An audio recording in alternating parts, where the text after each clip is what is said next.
नमस्कार, मी पंजाब डक. संपूर्ण महाराष्ट्रामध्ये 13 सप्टेंबर पासून ते 18 सप्टेंबरच्या दरम्यान दररोज वेगवेगळ्या भागात पाऊस पडणार आहे, म्हणून हे अंदाज लक्षात घ्यायचा. आज आहे 6 सप्टेंबर. राज्यामध्ये म्हणजे पाऊस आता एकदम बंद होणार नाही, पण मुंबईला मात्र पाऊस चालू राहणार आहे. 5, 6, 7 सप्टेंबर मध्ये उत्तर महाराष्ट्रामध्ये जळगाव जिल्हा, नंदुरबार जिल्हा, धुळे जिल्हा, नाशिक जिल्हा या पट्ट्यामध्ये पाऊस चालू राहणार आहे, म्हणून उत्तर महाराष्ट्रातल्या शेतकऱ्यांचा अंदाज लक्षात घ्यायचा. त्याच्यानंतर काय झालं, मराठवाडा आणि विदर्भातल्या शेतकऱ्याला सांगू इच्छितो की काही जणांचे मूग काढण्यात आले, उडीद काढण्यात आले. तुम्ही काय करा, 13 सप्टेंबर पर्यंत तुमचे उडीद मूग काढून घ्या, कारण की 13 सप्टेंबर पासून काय होणार आहे, पूर्व विदर्भाकडून पावसाला सुरुवात होणार आहे. 13 सप्टेंबरला नागपूर, यवतमाळकडे पाऊस, नांदेडकडे असणार आहे. 14ला तो पाऊस मराठवाड्यात येणार आहे. 15ला आणखीन पुढे सरकणार आहे.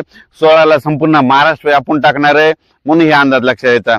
म्हणजे सांगायचं झालं तर राज्यात जवळपास 13 सप्टेंबर पासून ते 17 सप्टेंबरच्या दरम्यान दररोज वेगवेगळ्या भागात चांगला पाऊस पडणार आहे, आणि जे भाग वंचित राहिला त्या भागामध्ये देखील पाऊस राहणार आहे, म्हणून ही खास करून आनंदाची बातमी.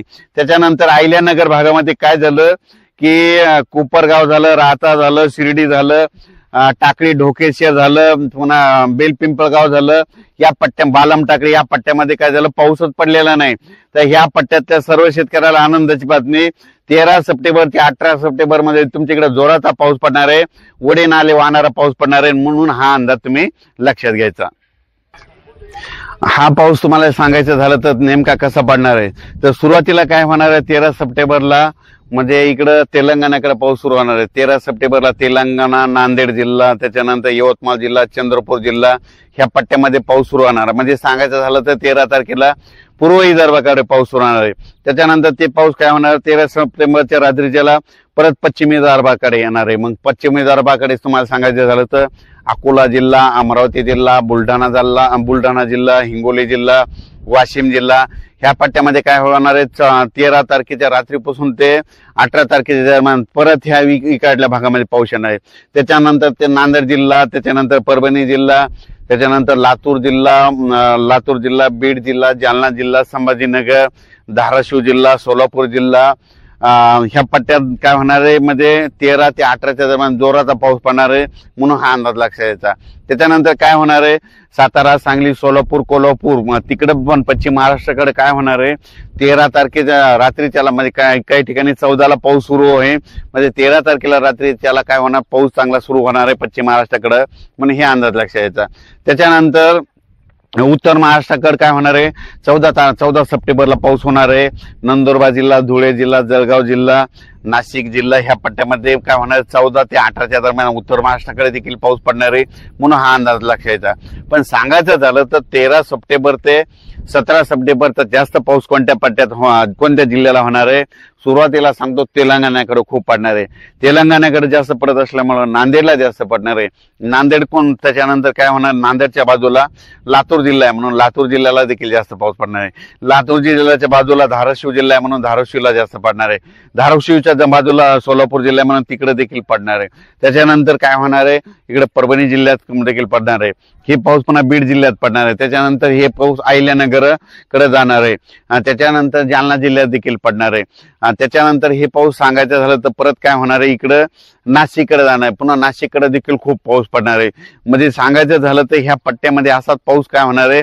आता हे सगळ्यात महत्वाचं, हे परतीचा पाऊस आहे. परतीचा पाऊस म्हणतं, परतीचा पाऊस असा असतो की ज्या भागात अद्यापही पडला नाही त्या भागाला मात्र जीवदान ठरलेला पाऊस राहतो, म्हणून परतीचा पाऊस कुठं होतो तर तुम्ही पाहू शकता. आतापर्यंत ह्या बीड जिल्ह्यामधले आपलं अहिल्या नेवासा तालुक्यामधलं हे गाव आहे लाडजवळगाव, या ठिकाणी इतका पाऊस झालाय, फक्त पिकं झोपला असाच पाऊस पडलेला, पण यांना बघा आणखी तळ्यामध्ये पाणी नाही. तर हे परतीच्या पावसामध्ये या बीड जिल्ह्यातल्या जिथं जिथं वंचित राहिलेले त्या भागात पाऊस पडणार आहे, म्हणून बीड जिल्ह्यातल्या अहिल्यानगर जिल्ह्यातल्या शेतकऱ्यांनी हा अंदाज लक्षायचा. आणि हे जे मी जे उभं आहे ते काय, नेमकं अहिल्यानगर जिल्हा आणि बीड जिल्ह्याच्या बॉन्ड उभा आहे, म्हणून तुम्हाला एक सांगू इच्छितो की ही परिस्थिती आहे. आणि या ठिकाणी विहिरीच्या पूजनाचा कार्यक्रम शेतकऱ्यांनी ठेवला होता. शेतकरी जमले, तिथून सगळ्या शेतकऱ्याला अंदाज दिला. आणि परत एक राज्यात सांगतो की राज्यात सांगायचं झालं तर हा परतीचा पाऊस आहे 13 सप्टेंबर पासून ते आता म्हणजे तसं तर 11, 12, 13ला थोडा काही भागात पाऊस सुरू झाणार आहे, पण काय असं की पाऊस सगळीकडे कुठं कधी सुरू होतो, म्हणून त्याच्यामुळे तारीख 13 सप्टेंबर पर्यंत शेतकऱ्यांनी ज्यांचं उडीद काढायचं असेल तर उडीद काढून घ्या, मूग काढायचं तर काढून घ्या, कारण की 14 पासून ते 18च्या दरम्यान राज्यात दररोज वेगवेगळ्या भागात पाऊस पडणार आहे, म्हणून हा अंदाज लक्षात घ्यायचा. 6, 7, 8, 9 पर्यंत राज्यात काय होणार आहे, म्हणजे विदर्भ मराठवाड्यामध्ये काय होणार, तुरळक ठिकाणी पावसाच्या सरी चालूच राहणार आहे. संपूर्ण महाराष्ट्राला एकदम असा पाऊस बंद काही पडणार नाही, म्हणून हे खास करून लक्षात द्यायचं. विदर्भात देखील तुम्हाला सांगतो, पूर्व विदर्भ आणि पश्चिम विदर्भात देखील 5 सप्टेंबर ते 5, 6, 7, 8 सप्टेंबरच्या दरम्यान विखुरलेल्या स्वरूपाचा पाऊस पडणार आहे, म्हणून ही अंदाज लक्षात द्यायचा. आणि त्याच्यानंतर सांगू इच्छितो की मराठवाड्यात देखील 5, 6, 7च्या दरम्यान ऊन पडेल, पण काय होणार, स्थानिक वातावरण तयार होऊन सरी येतील, म्हणून हे देखील लक्षात द्यायचं. पण राज्यात मात्र 13 तारखेपर्यंत शेतकऱ्यांनी कामे करून घ्या. 13 सप्टेंबर नंतर राज्यात पुन्हा 14 पासून परतीचा पाऊस सुरू होणार आहे. परतीचा पाऊस राज्यभर धोधो पडणार आहे. परतीच्या पावसामध्ये हा निर्णायक पाऊस राहणार आहे कोणासाठी, की ज्या ठिकाणी अद्यापही पाऊस पडला नाही त्या ठिकाणी चांगला पाऊस राहणार आहे, म्हणून हा अंदाज सर्व शेतकऱ्यांनी लक्षात घ्यायचा. आणि सगळ्यांना विनंती आहे की हे पाऊस काय व्हायला, आता महाराष्ट्रभर इतका पाऊस पडला आणि काही ठिकाणी पाऊस कमी पडला, तर माझं म्हणणं आहे भविष्यामध्ये झाडं लावावं लागतील.